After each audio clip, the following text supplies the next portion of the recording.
Reporte 100. Para los programas sociales del gobierno federal. Y justamente para hablar sobre este tema, le agradezco a Eduardo Torreblanca, economista, especialista en finanzas, director de Entorno al Dinero, que esté con nosotros esta mañana. Eduardo, ¿cómo estás? Buenos días.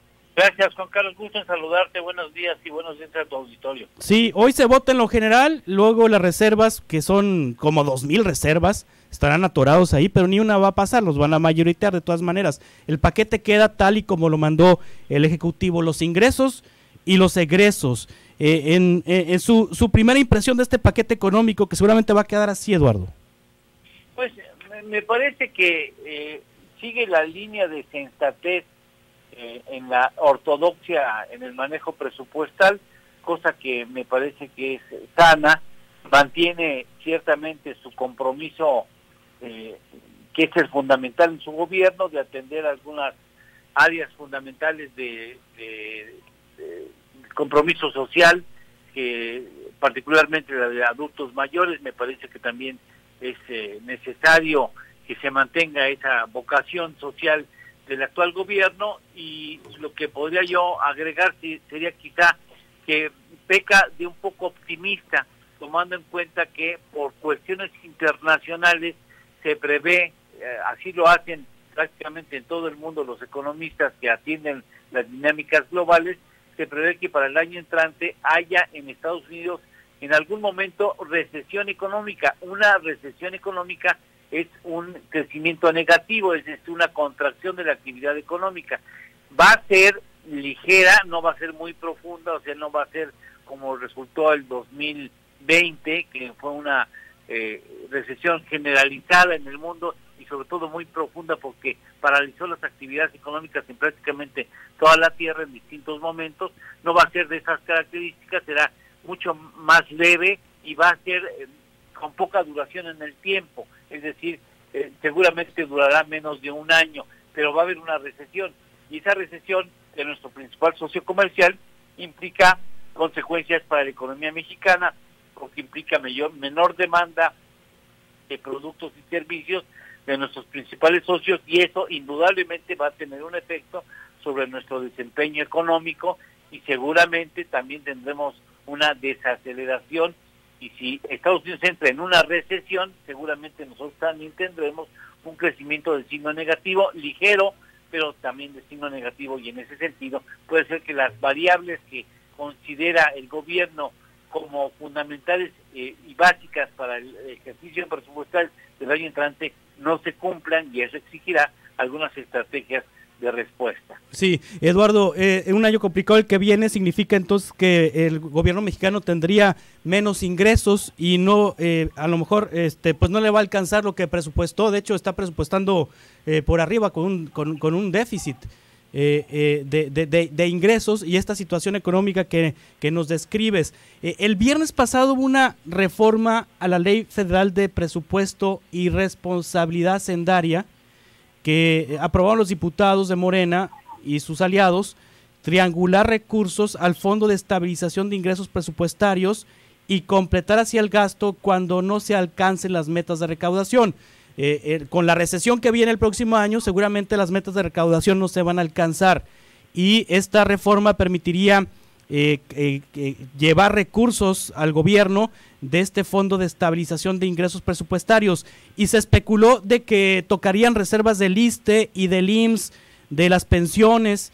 ¿Esto es correcto? ¿Es verdad? Hacienda dice que no, pero ¿qué es lo que realmente aprobaron los diputados, Eduardo?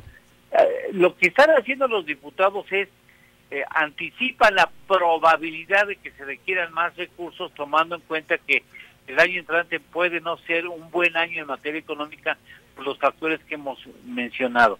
Y entonces abren la puerta que el gobierno pueda disponer de recursos para no tener que incurrir en un recorte o en un recorte profundo de su presupuesto.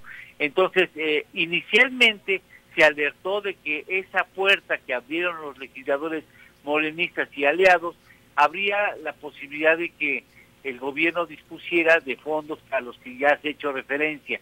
Y evidentemente hubo una preocupación. El gobierno afirma que no va a tomar esos esos recursos. Claro que pues siempre existe la posibilidad de que ante una emergencia se tome algunas licencias y finalmente lo haga y lo justifique diciendo que, bueno, es un asunto temporal, que después se compondrán las cosas, y yo espero que se mantenga en el compromiso de no tomar esos recursos, porque estaría generando hoyos donde no existen para tapar otros hoyos que están más grandes. O sea, sí. Se complicarían las cosas en materia económica, y espero que no tenga la necesidad de incurrir en esos recursos que son cuantiosos. Estamos hablando ya en su sentido más general de 6 billones de pesos. Es un dineral, es más del 50, cerca del 70%, 75% del presupuesto que se va a ejercer el año entrante. Es mucho dinero. Sí, Eduardo, entonces si no van a tocar los fondos, estos fondos del IMSS, del ISSSTE, de pensiones, de las AFORES, si no van a tocar estos fondos y si no alcanzan los ingresos el próximo año para pagar los egresos y las obras que están comprometidas en los programas sociales, entonces ¿de dónde va a sacar dinero el gobierno? Bueno, ahí tiene algunas alternativas para no incurrir en endeudamiento, cosa que seguramente el presidente no va a hacer. Es, por ejemplo, tienes la alternativa de un remanente cambiario. Habría que ver cómo cierra el dólar en el presente año para ver si en el mes de abril el Banco de México entrega algún remanente cambiario. El remanente cambiario es la diferencia que existe entre la cantidad de pesos que tuvo que pagar para comprar dólares en el mercado, ¿no? Y la paridad con la que termina esos dólares que compró, por decirte una cantidad absurda.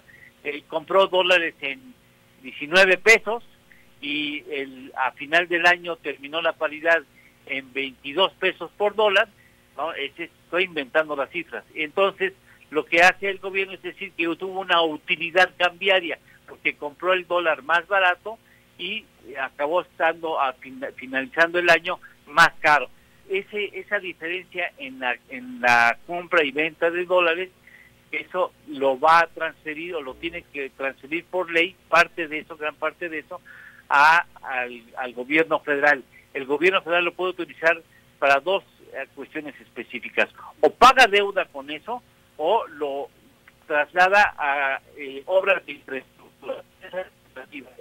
Este mecanismo de transferencia de recursos con motivo del dólar, como lo he explicado, es uno de los factores que puede significar apoyo a los ingresos del presupuesto. Si el gobierno decidiera renegociar deuda y obtuviera de la renegociación de la deuda ahorros en el servicio de la misma, puede destinar esos recursos también al Fondo de Estabilización de Ingresos Presupuestales, para evitar, hasta donde sea posible, aplicar un ajuste drástico al presupuesto federal del año 2023.